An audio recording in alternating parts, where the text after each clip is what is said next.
Even giant trees, redwoods and alerces, fall in the forest. Even granite spires crack and crumble. Even chuck. Giant trees on the ground are still giants. Crags change shape. They are still there. Even in death, Chuck Kroger is the larger-than-life. Trees, peaks, so much quite strength. Chuck, too, still a strong and skillful companion to us. Still an inspiration to do good works in the mountains. For those who follow, still a hero. Goodbye, dear friend. Father of this Via Ferrata.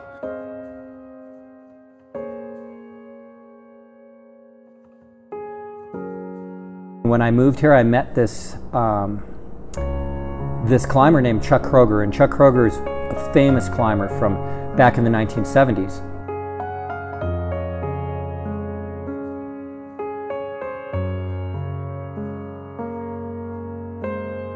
He introduced me to all the trails in Telluride and the climbing in Telluride. One day, early June in 2006, that would have been 18 years ago, we sat right here. He said, "Clay, I want to show you a really neat route." We came across the trail. We went around the corner, and it immediately became apparent that that we were going to need to build a Via Ferrata.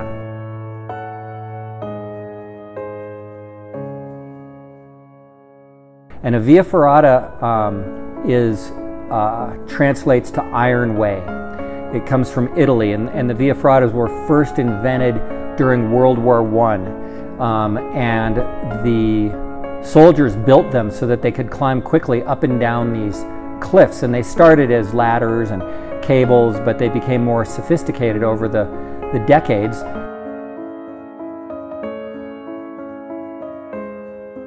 Chuck always laughed. He wanted to name this route Murder of the Impossible because climbers like to climb just on the rocks. But the rock here isn't very good, and so Chuck was a welder, and we went to his shop and we started building these Via Ferrata rungs. We have safety cables, but the cables aren't for hanging. The holds are for hanging onto.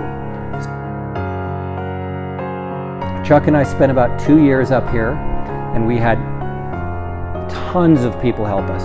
You know, climbers from all over the place would come up, we'd carry cables, we'd drill bolts, and we never were trying to create a route for people to come do. It was just a fun way to hang out in the mountains.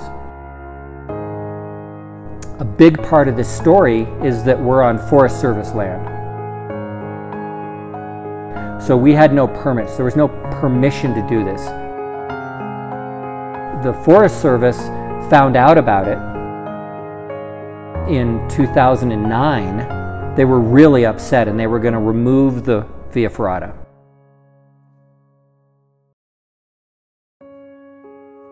Well, in the meantime, the local climbing club, the Telluride Mountain Club, had banded together and decided they wanted to save the Via Ferrata, so they started negotiating with the Forest Service for a temporary permit to keep it open.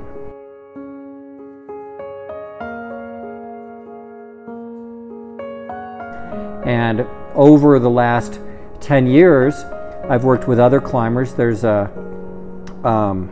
an engineer in town. He's climbed on K2, he's climbed on Everest. His name is Kevin Cooney. And he did a bunch of work quantifying how much force is created when you fall on a cable, how strong the bolts have to be, what kind of rock is it, how strong the rock is. And by providing those reports to the Forest Service with basic standards of how we would install everything, they said they would let us keep it open on a provisional permit. In 2017 and 2018, logged over 500 hours, and we upgraded all the cables and all the anchors on the whole route to make it safe. The really curious thing that's happening right now is that despite all our discussions with the Forest Service, they still want to close the route. They said the cables aren't big enough. So there's there's a standard that they use for installations in Forest Service. And we see them on ski lifts, we see them in aerial zip lines, and they require really big cables and really strong equipment. And so right now, the Mountain Club is trying to find a contractor who's willing to come take all these cables out and replace them with bigger cables. So the route goes from Ingram Falls to Marshall Creek and is approximately 1.5 miles long. And over that period, there's about 1,000 feet, maybe 350 meters of cable. There's 11 different sections of cable. Even though these anchors, we've quantified the strength of each of these anchors. The weakest one holds 20,000 pounds. This one here, upward of 30,000 pounds, which is stronger than the cable. The cable has a breaking strength of 22,000 pounds.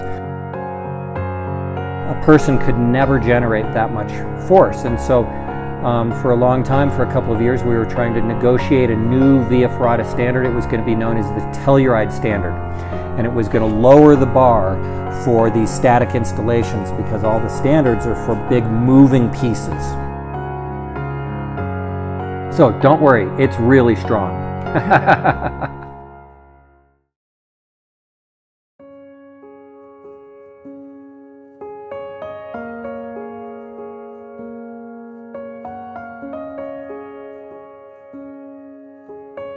I've been visiting the Via Ferrata since Chuck and Clay put it in. It's a great way to experience the mountains you don't need rock climbing skills. So if I were to teach you rock climbing, it would take a week, and snow climbing is more than that. But here we have exposure and scenery, everything's there, works out really well.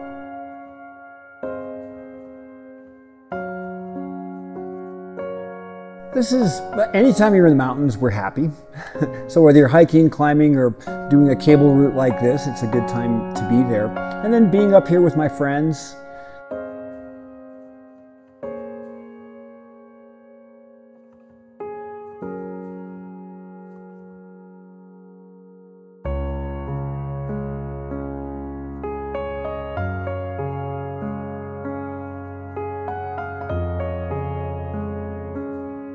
When we go up here, our brain, this ancient part back here, from the evolutionary standpoint, the very ancient is activated because we're scared. But then we have the prefrontal cortex up front, which gives us automobiles and critical thinking. So we combine both of those aspects of the mind when we do this.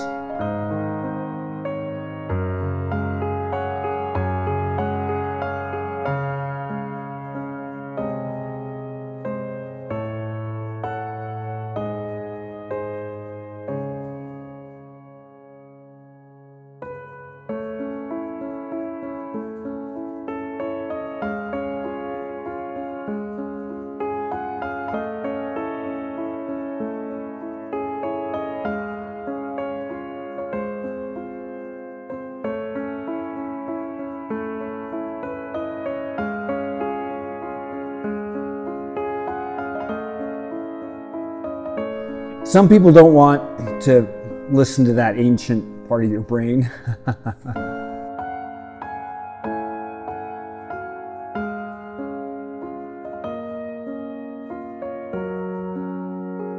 Well, you're exposed to risk, so there's danger here. We think differently when there's danger, so we have to be aware of that. And then you're in a beautiful place. So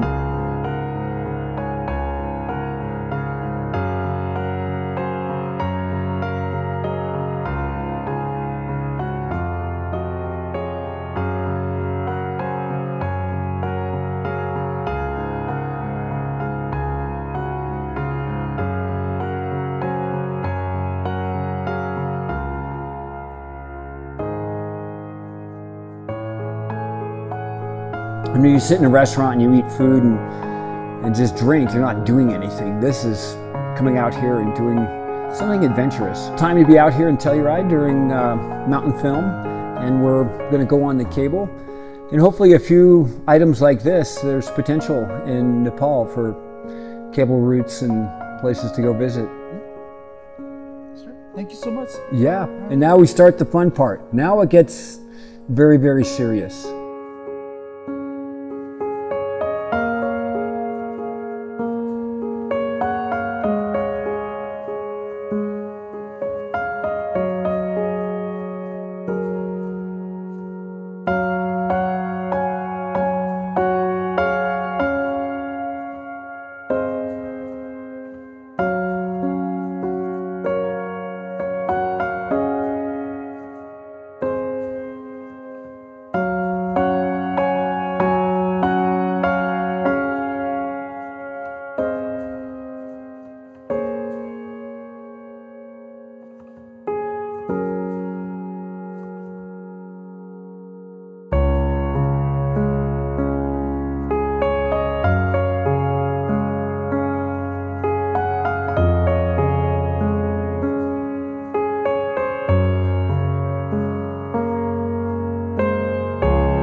As you mentioned, like this is very special thing. I've been on this climb many times, Okay. probably 50 times with that helmet because this guy was wearing it. Wow. Chuck Kroger.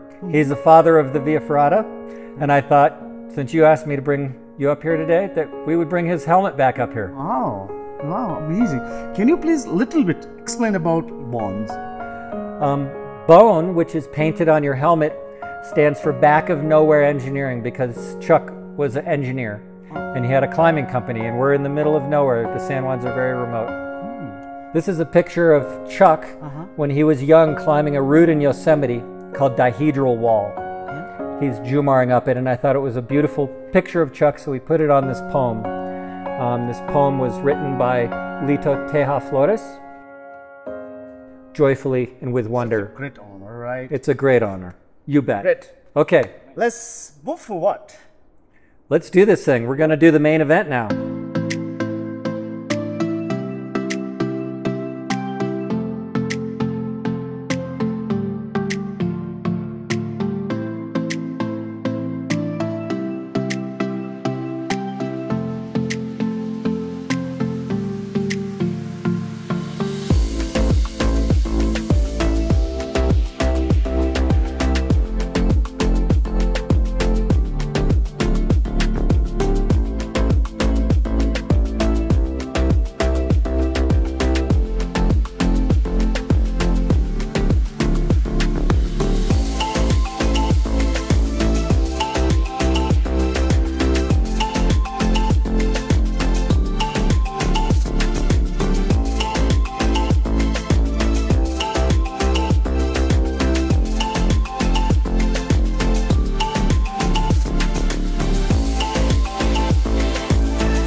Well, you know, mostly we would just talk about Chuck.